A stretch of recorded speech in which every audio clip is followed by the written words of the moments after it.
Hi, thank you for tuning in to our annual earnings call. I'm Masa, the co-founder and CEO of PowerX.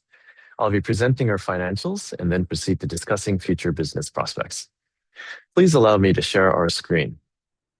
I'd like to begin by walking you through our full year results for fiscal year 2025.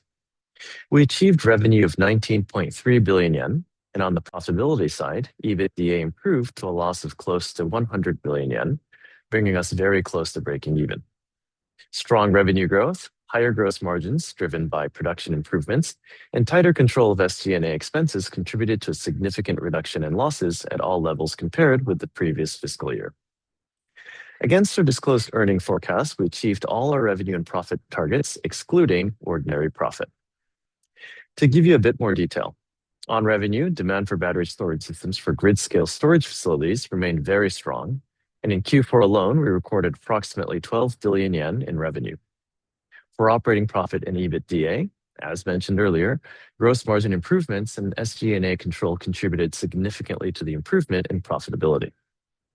For ordinary profit, we recorded approximately 570 million yen in non-operating expenses related to financing activities, which was the primary factor behind the larger loss, ordinary loss. As for profit attributable to owners of the parent, although we recorded special losses such as asset impairment, our recent performance and improved visibility towards future profitability allowed us to recognize deferred tax assets. As a result, we reported a net loss of approximately 1.6 billion yen. Let me now explain this in terms of our growth rate. Full year revenue earnings grew 213.4% year-over-year, increasing approximately threefold from 6.1 billion to 19.3 billion yen. In addition, improvements in gross margin and tighter control of SG&A expenses led to a significant improvement in operating profit and EBITDA. Next, I will explain performance by segment. The battery energy sales systems, our BESS business, led overall performance, recording revenue of 17 billion yen and operating profit of 3.8 billion yen. Although the power business is relatively new, it achieved revenue of over 1 billion yen and achieved operating profitability. Unfortunately, the EVCS business experienced a decline in revenue due to slower EV adoption across the board. However, improvements in cost structure reduced the scale of losses. Looking at growth by segment, the BESS business, which accounts for 88.6% of total revenue, grew 212.8% year-over-year. The power business also achieved strong growth of 170.6%.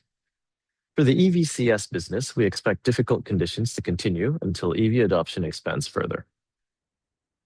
Next, I'd like to briefly comment on quarterly performance. Because customers' budget execution timing is heavily concentrated, primarily due to subsidies and similar factors, our revenue is concentrated in Q4. Revenue in Q4 last year increased 168.8% year-over-year, reaching approximately 2.5 times the level of the prior year's Q4. In addition, while the gross margin in Q4 declined slightly to 25.3%, this was due to the impact of certain large-scale projects that we accepted strategically. In Q4 alone, we recorded approximately 12 billion yen in revenue, a new quarterly record. In addition, we recorded operating profit of 1.5 billion yen and 1.3 billion yen on the bottom line. We have demonstrated our ability to handle production, shipment, and installation at this scale, providing a solid foundation to support further scaling of our operations. Next, I'd like to explain the breakdown of SG&A. Total SG&A decreased by 8.9% year-over-year, contributing to improved operating profit. Looking at the breakdown, sales and marketing expenses increased as these are directly linked to revenue. On the other hand, R&D expenses decreased by 26.5%, partly because the earlier upfront investment phase has begun to settle. G&A expenses also decreased by 15.8%, and we've been able to keep them under control. Next, I would like to explain the relationship between order backlog and revenue. First, please note that our order backlog includes only signed orders, amounts for which binding contracts have been executed, and does not include probable orders. At the beginning of fiscal year 2025, the backlog was 6.1 billion yen, After that, while the backlog was drawn down as revenue was recognized, we accumulated new orders, 13 billion yen, 18 billion yen, 10 billion yen, and 7 billion yen. And as a result, at the end of last year, firm order backlog reached 37 billion yen. Going forward, as you look at our quarterly results, when revenue is recognized, backlog decreases by that amount, while new orders increase backlog. We would appreciate it if you could monitor this trend. Next, I will discuss the consolidated balance sheet. Following the public offering and in connection with our IPO, total net assets increased to 6.6 billion yen. As a result, our equity ratio improved and our financial position has strengthened. Current liabilities increased to 16.8 billion yen, of which 9.1 billion yen relates to contract liabilities. These represent advance payments received from customers at the time of contract signing. While classified as liabilities, they are recognized as revenue upon delivery to customers. Importantly, the increase in current liabilities is primarily attributable to these advance payments rather than to an increase in borrowings. Next, I will briefly explain the consolidated cash flow. First, operating cash flow was positive at 1.3 billion yen. Although we still have a loss on the profit line, the major factor was the increase in contract liabilities. In other words, the increase in advance payments.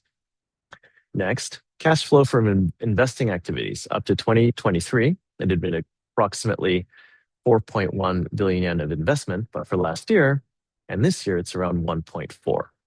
This is a business that inevitably requires upfront investment, but recently we have been able to keep the cash flow from investing activities under control. Finally, cash flow from financing activities. Due to the public offering, it was a significant inflow of approximately 6.3 billion yen. As a result, the year-end cash balance improved to 7.4 billion yen. Next, I will explain our financial forecast for the fiscal year ending December 2026. For fiscal year 26, we assume revenue of 38 billion yen, operating profit of 2 to 2.5 billion yen, EBITDA of 2.5 to 3 billion yen, and a net income of 1 to 1.5 billion yen. This will be a major earnings inflection point as we expect operating profit and ordinary profit to turn positive, and we expect significant improvement at each profit level. Let me add some color. For the best business, demand for grid-scale storage batteries and storage batteries in solar adjacent sites remains very strong, and we expect substantial increases in both revenue and profit. This fiscal year, we also expect revenue to be weighted toward the second half instead of Q4, as customers' budgets and executions are timed. Next, for the power business, in addition to battery sales, we expect increased revenue and profit through electricity sales and proactive initiatives in aggregation. For EBCS, unfortunately, difficult conditions are expected to continue, and we assume a decline in revenue. However, on the profit side, we intend to pursue further cost reductions. Let me supplement this from the perspective of growth rates.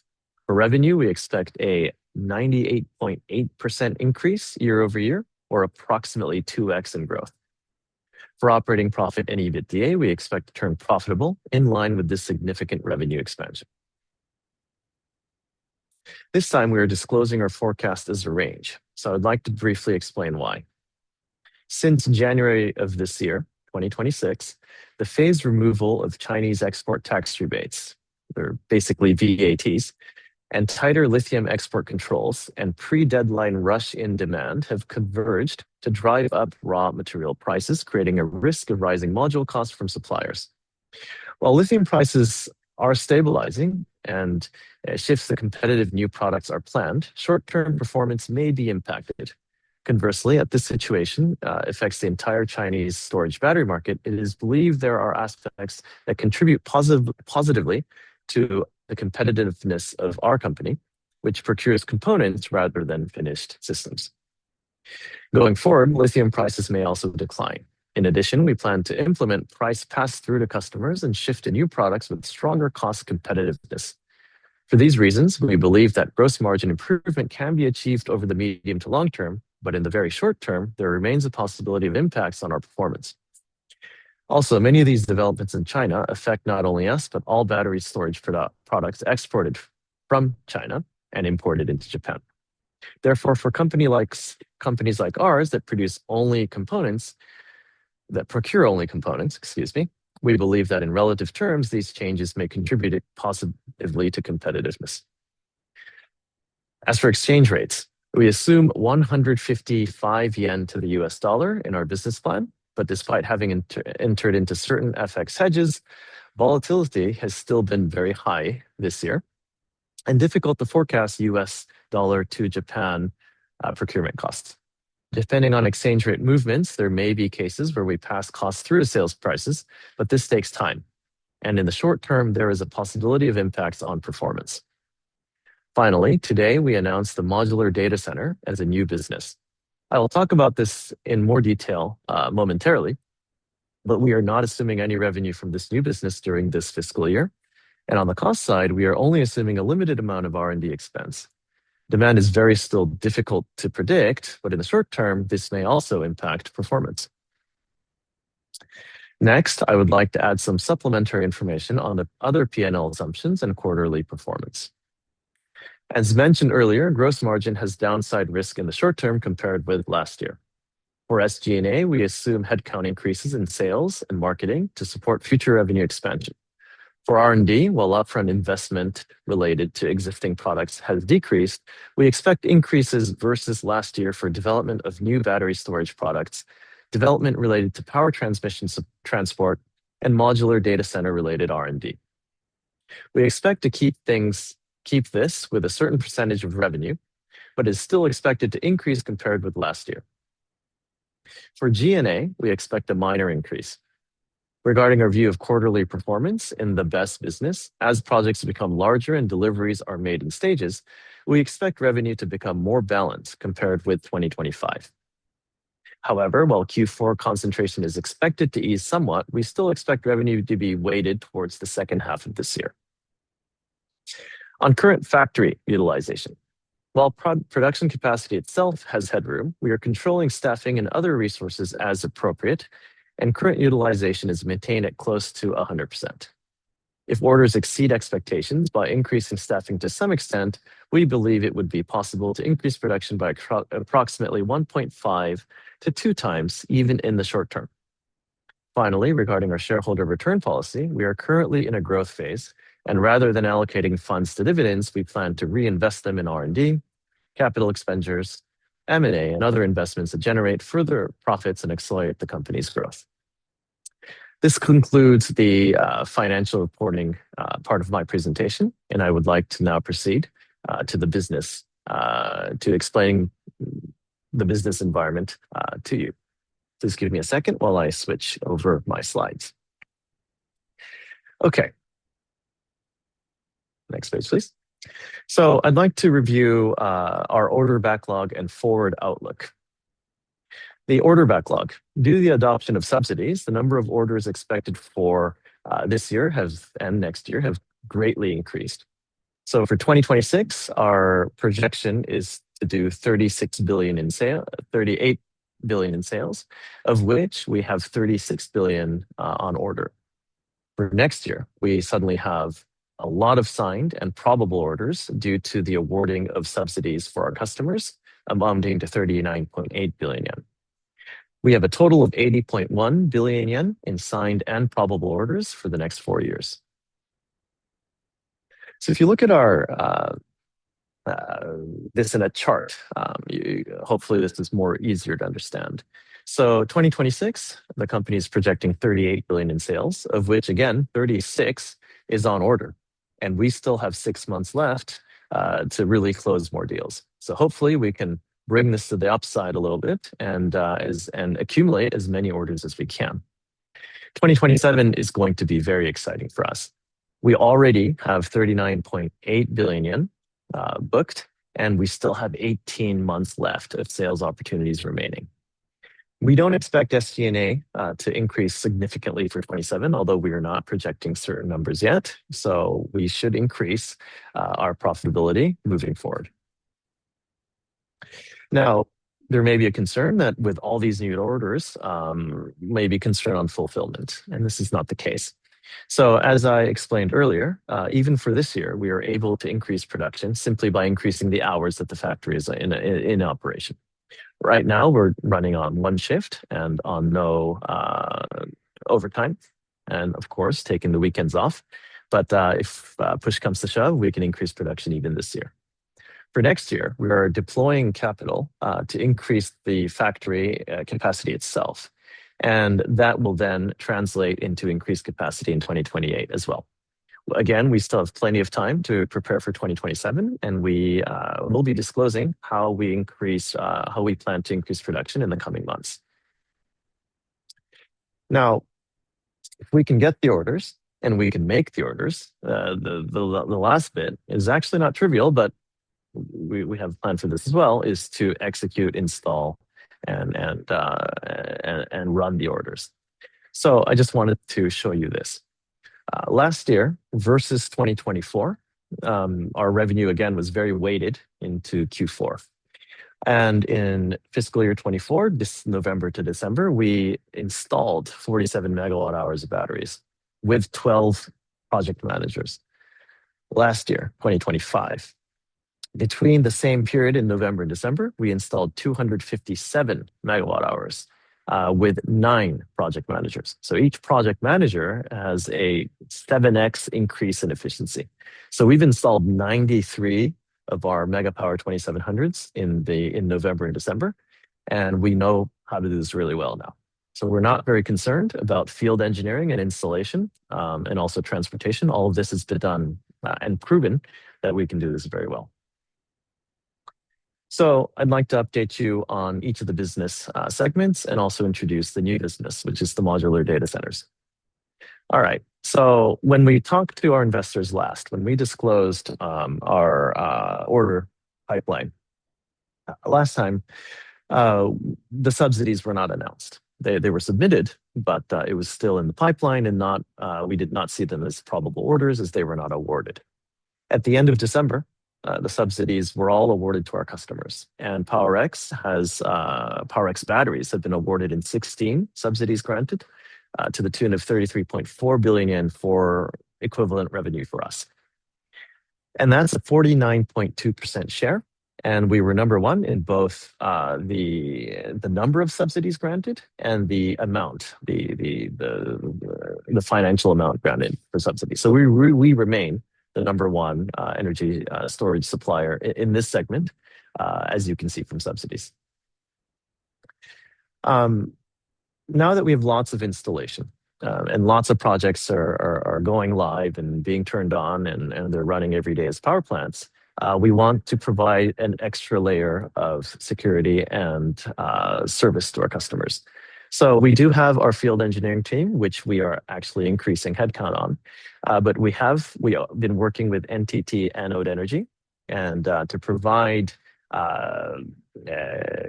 maintenance and operation for all of the sites that we are providing. And NTT Group has nationwide coverage of engineers. And so a lot of the maintenance required on our batteries can be done jointly. So this is something that we announced a couple of days ago. Trend-wise, most of our businesses are now in the extra high voltage range in Japan by classification. So they're bigger battery power plants. So each battery power plant, the size of them that we're receiving on order are increasing. And this really helps us because it helps the seasonality. Because each project now has 20 to 80 batteries, we need to get started earlier in the year. And so this reduces seasonality and revenue. So not everything is concentrated in December, for example. We start around the summertime, and then we can push through those orders. So Q3, you'll see delivery ramp up starting for this year. Productivity in sales is better, obviously. The same amount of people can generate more revenue because each of these are bigger. And planning is a lot easier as well. And so this is a nice trend that we are welcoming. And I'd like to show a video of some of the battery power plants that we've installed and commissioned in the past couple of months. So let me show our video.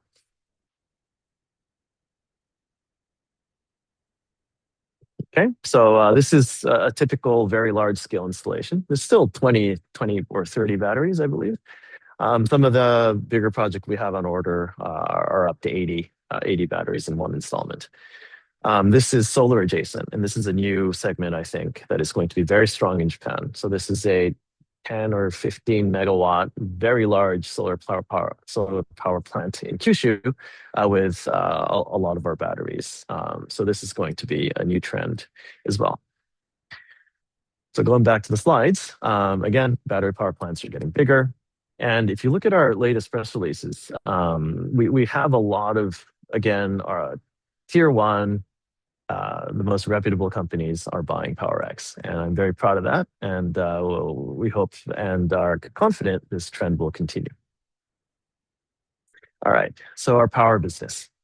So this is growing, and this is very interesting. So every time we sell our battery power plants, there's an opportunity for our power business to step in and leverage our customers' assets and do a revenue share with them for either aggregation or for us selling electricity to our customers. And so this is a type of business that is recurring, that sits on top of our flow business, which is battery energy sales. So we do three things in this business. Number one, we simply sell electricity. So this is everything from a PPA to retail sales. We do aggregation. So we operate the assets of our customers if they'd like. We can do battery power plants, photovoltaic co-location, and of course, we can manage them on site for industrial plants as well. We also do asset services, which is in very high demand now, where we develop the site. So we go find land, literally, procure and engineer the site, and give our customers a turnkey battery energy power plant. And this has worked all very well in conjunction with one another. So right now, electricity-wise, we're selling, it's still very small now, but we're seeing very high growth in this sector, 19 megawatts of contracted energy sales capacity. Battery power plants, we're operating 7 battery power plants right now to the tune of 14 megawatts. Of course, this will increase, and this is going to be recurring revenue for the company. So along with operation and maintenance, we have electricity as a recurring revenue now, and we hope to grow this in the next few years. Okay, so moving over to the new business. So this is our Mega Power DC. Now we have a press movie. QR code is here. It'd be great if you can take a look if you're interested. But basically, we've taken the Mega Power 2500 liquid cooled battery energy storage system, and we've basically taken about 60% of the batteries out, and then we've installed racks for computers, and we're using all that cooling, all the technology, the DC technology, direct current, DC technology, all that in the same container. And we can make this in our factory with no new CapEx, and this can be made alongside our regular batteries. Now, I can't go into the entire pitch for this here because of all of your time. I encourage you to visit our website and look at our video where I explain this in detail. But I want our investors to understand kind of what we may get out of this business. So with very little risk, in other words, no new factories, the R&D is done, it's technology that we can leverage, we can sell data centers.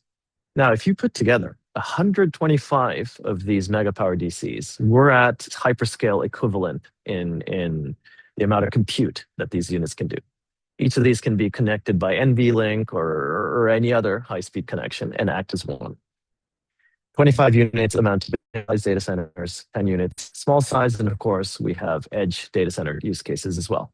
And we expect, especially because Japan has very different power plant, the power plants are in a different situation as the rest of the world. We think this might be the easiest way to add data centers in Japan.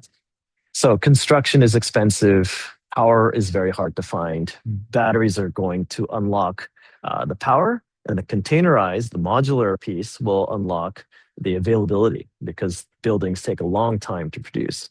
So we expect use cases in power plant adjacent, containerized, these modular data centers popping up.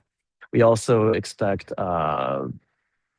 co-location with our battery power plants that we make already.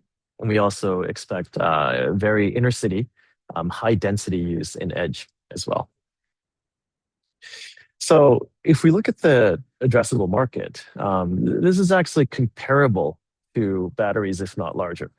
So we have all the math here, but basically OCCTO, which is Japan's agency that manages the grid, is predicting about up to 70,000 gigawatt hours in electricity use from all data centers. Now, if you do divide that by all the hours available throughout the year, we're looking at 5 to 8 gigawatts of data center power, of which 2 is deployed today. So there's about 3 to 6, 5.9 gigawatts of new data centers that will be powered. And if you translate that into trillions of yen, it's anywhere between 5 to 10. And so that is equivalent to the battery energy storage business that we have here in Japan. And we believe that our data centers may be the best and fastest way to deploy data centers here in this country. So what's the business model like? Again, no new CapEx, R&D is done. We can do this right now as a new business, and we have the prototype and all that. You can look at it on the video. But it's we're going to start with phase 0, which is the contract manufacturing model. So data center customers are already have lots of the NVIDIA servers and what have you on order. And instead of sending them to a building, they send it to our factory. And we configure and install them into our into the Mega Power DC. And then we simply ship to site, install it, and operate. And we can help operate, turn them on. Phase 1, hopefully, will be turnkey. So instead of doing an ODM style where we simply do contract manufacturing, we hope to have a few variations that we can sell to customers directly. Phase 2, I don't want to get too much into detail. And again, we don't want to get too ahead of ourselves, but we think we can do something special. So instead of just making these for our customers and then having our own configuration where we're buying the computers, we think we can do a little bit more vertical integration. And we're very excited about this prospect, and we want our investors to also see value in this for this company. So we've already signed an MOU with IIJ, absolute leading company for data centers here in Japan. We're jointly exploring how IIJ and PowerX can put this together and execute and install data centers quickly throughout the country. And so we already have, this project already has legs, and we're going to push this through. Again, we don't expect any revenue for this year, but hopefully these are seeds that will grow out next year and beyond. Okay. I just want to spend maybe 2 minutes, especially for our international investors, why we're doing this thing, why we're doing modular data centers. So we are a battery energy storage company, and we do power as well. And the reason we do all this is because Japan needs energy independence, and we believe that we can help. So if you look at the Japanese archipelago, we've got the Hokkaido, Northern Island, and Kyushu.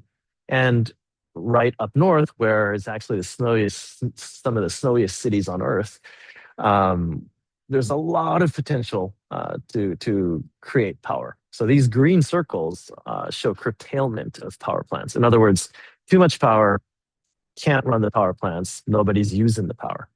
So the batteries are the first thing that we need to install. So Kyushu, when there's a lot of curtailment, you want to charge the batteries and have solar and nuclear available for 24 hours a day. However, when we've installed the batteries, Kyushu, Hokkaido, Tohoku, we're still going to have extra power. And Tokyo and Osaka and Nagoya, those 3 red bars, they're going to need more extra power. But power is very difficult to transmit for this very mountainous island. Next page, please. So don't want to get too technical here, but if you look at the top, power transmission lines cost anywhere between 500 million yen to 900 million yen per kilometer. So these are HVDC or HVAC cables. They're roughly in this ballpark. So even if Kyushu had an abundance of power, sending extra power to a data center in Osaka, for example, is going to be really expensive to renew that grid. However, optical fiber cables are maybe 1.22 million yen per kilometer. So it's 200 million yen per kilometer. So it's practically much less than power. So in other words, in Kyushu, Hokkaido, where there's a lot of extra energy, what we need to do is we need to build these data centers. And then the data centers will do the computing with that extra energy and send the bits back to the cities. So we're leveraging all the extra energy that our batteries are helping the availability, the 24-hour availability of, and then we're going to turn that into bits and send them back to the cities. That's why we need to get involved. That's why PowerX feels that this is part of our mission to build these computers. We really need data centers and the control of AI done here in Japan. So again, our mission is to achieve Japan's energy independence, and our battery energy storage power plants are doing that right now, and we're leading the field here. Very high growth, but we will remain grounded and make a really good product that our customers will enjoy. The data centers will then come on top of that. So the data center business will take all that extra energy that we're storing and turn them into compute and really help this aging population. We need physical AI. We need lots of AI because of just population decline. And the cheapest, best way to do that is through these containerized modular data centers that we've built. Okay, so that was a long presentation. Thank you very much if you've got this far. I really appreciate it. We are quite focused and serious about doing proper disclosure and being very transparent with investors and our shareholders. We've released a bunch of new videos that explain what the company is doing, explain the situation that Japan is in, and we will continue to do this kind of disclosure as best we can. I'm here in our factory in Okayama, in our headquarters. It'd be great if investors can reach out to us if they're interested in learning more about us. We have a very strong IR team that we can go through in details with you. So I appreciate your watching. Thank you very much, and we'll see you again in the next quarter. Thank you very much.